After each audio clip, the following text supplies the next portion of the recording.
You want him to think about you, not just sometimes, constantly, to wake up with you in his mind, to scroll through his day and still feel your presence like a whisper that won't leave. Sounds like magic, right? It's not. It's psychology. What most people call chemistry is often just a perfect sequence of mental triggers, tiny psychological switches that, when flipped in the right order, make someone's brain associate you with emotion, tension, and craving. The good news, you don't need to manipulate. You just need to understand how the mind bonds, obsesses, and replays emotional patterns. And before you think this is about cheap tricks, it's not. This is about understanding the hidden architecture of attraction. Because the line between interest and obsession is drawn inside the human brain, not in your behavior. And if you learn to read that code, you stop chasing and start magnetizing. Let's start with something most people never realize. The human brain doesn't fall for people, it falls for feelings. We don't crave a person, we crave the emotional cocktail they make us feel. Dopamine, cortisol, oxytocin. Attraction is chemistry, literally.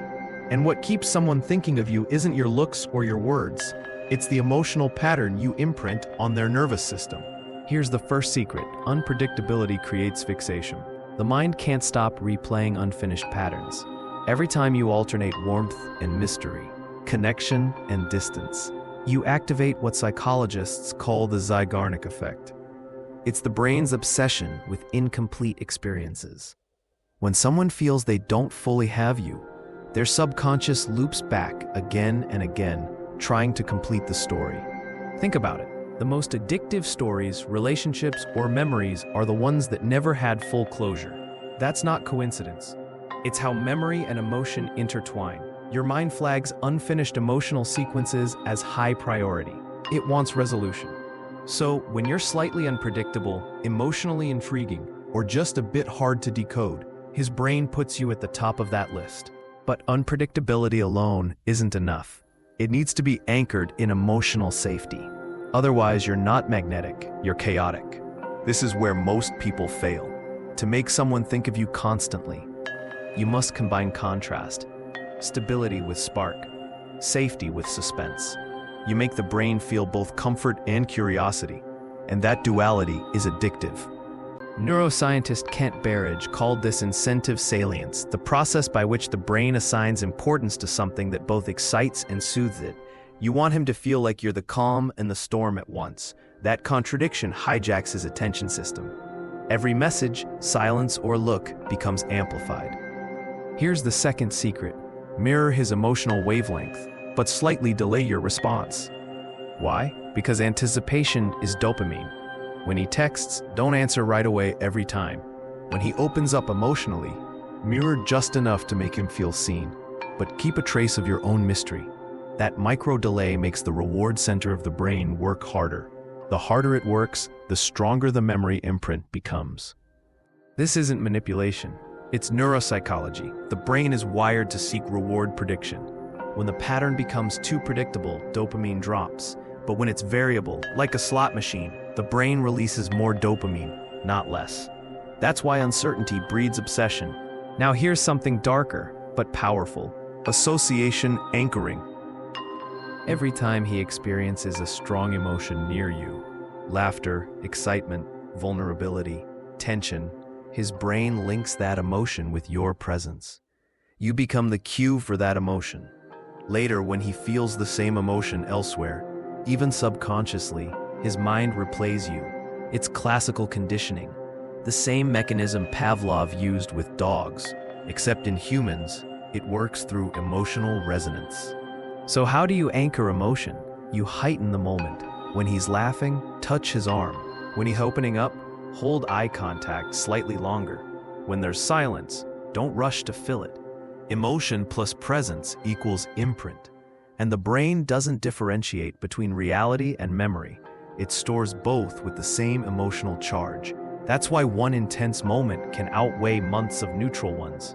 You see where this is going, right? Every time you trigger emotion, you deepen imprinting. And once an imprint forms, the mind revisits it automatically, just like a favorite song. But the real art lies in what you don't do. Because the moment you start seeking, chasing, or over-explaining, you break the spell. The reason dark psychology is so effective is that it plays on natural cognitive biases: scarcity, anticipation, and the human need for emotional resolution. When you embody those subtly, you don't have to make anyone think of you. Their own brain will do it for you. And if you think this sounds manipulative, here's the paradox. The same principles work in reverse. You can use them consciously to free yourself from obsessive thinking, because understanding how fixation works gives you control over both sides of the equation. Now let's talk about the fourth secret, the power of absence. The brain doesn't measure value by presence, it measures it by loss. When you disappear after emotional intensity, you trigger a phenomenon called emotional contrast amplification. In plain terms, when the stimulus, you, is suddenly removed, the emotional echo intensifies. His brain starts replaying your face, your voice, the last message, trying to fill the silence.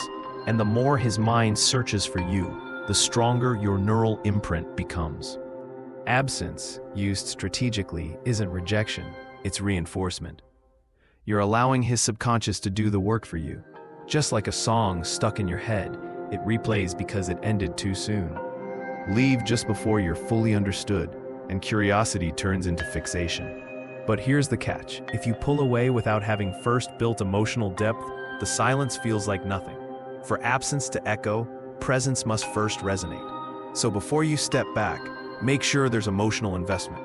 Make him associate you with a specific energy: confidence, warmth, wit, unpredictability. When you go quiet, that energy becomes a void his brain tries to fill. Now for the fifth and final secret, identity projection. Humans don't fall for other people. We fall for the reflection of ourselves we see in them. When someone subtly mirrors your values, humor, or emotional rhythm, your brain releases oxytocin, the bonding hormone. It signals familiarity, even if you just met. To make someone think of you constantly, project back a version of them that feels ideal, just enough to make them feel seen. But don't overdo it. The key is to let them discover the similarity, not be told. When they think we just click, their brain's mirror neuron system fires, and from that point, their subconscious seeks your presence to recreate that chemical reward. In their mind, you've become both comfort and stimulation, an irresistible paradox. So here's the truth no one tells you. The strongest psychological attachment isn't built through constant contact. It's built through psychological pacing. You oscillate between emotional presence and distance, tension and safety, revelation and restraint. That's how the mind forms loops of attention. Every small interaction becomes a data point their brain uses to predict your next move. When they can't predict it, they keep thinking. And the more they think, the deeper the emotional circuitry grows. That's not mysticism. It's dopamine learning, proven by neuroscientists like Wolfram Schultz. The brain learns through prediction error. Every time you surprise it, you make a stronger memory. But let's pull back the curtain for a second. What makes all of this truly powerful isn't the tactic, it's the self-awareness behind it. Because once you understand how attraction actually works, you stop being manipulated by it. You stop confusing intensity with connection, craving with love, silence with rejection. You see the system. And when you see the system, you control it. Dark psychology isn't about making someone powerless. It's about making you conscious. Because the same principles that made someone obsessed can also free you from obsession. The only difference is awareness. So the next time you catch yourself thinking, how do I make him think of me? Flip the question. What emotion am I anchoring in him? If it's mystery, warmth, and depth, he'll stay hooked. If it's anxiety, confusion, or need, he'll eventually retreat. Because obsession built on tension fades. Obsession built on emotional resonance lasts. And here's the real secret. When you master your own emotional energy, you don't need to chase attention. People feel you. Your presence lingers, your absence echoes, and your silence becomes a mirror that pulls their mind back to you. That's not witchcraft, that's understanding the human brain. If this gave you a glimpse into how attraction really works beneath the surface, subscribe to Twilens, because next time we're going deeper into the psychology of withdrawal and why pulling away can create stronger bonds than closeness ever could. And remember, people don't become unforgettable by accident. They become unforgettable because they understand how the mind remembers.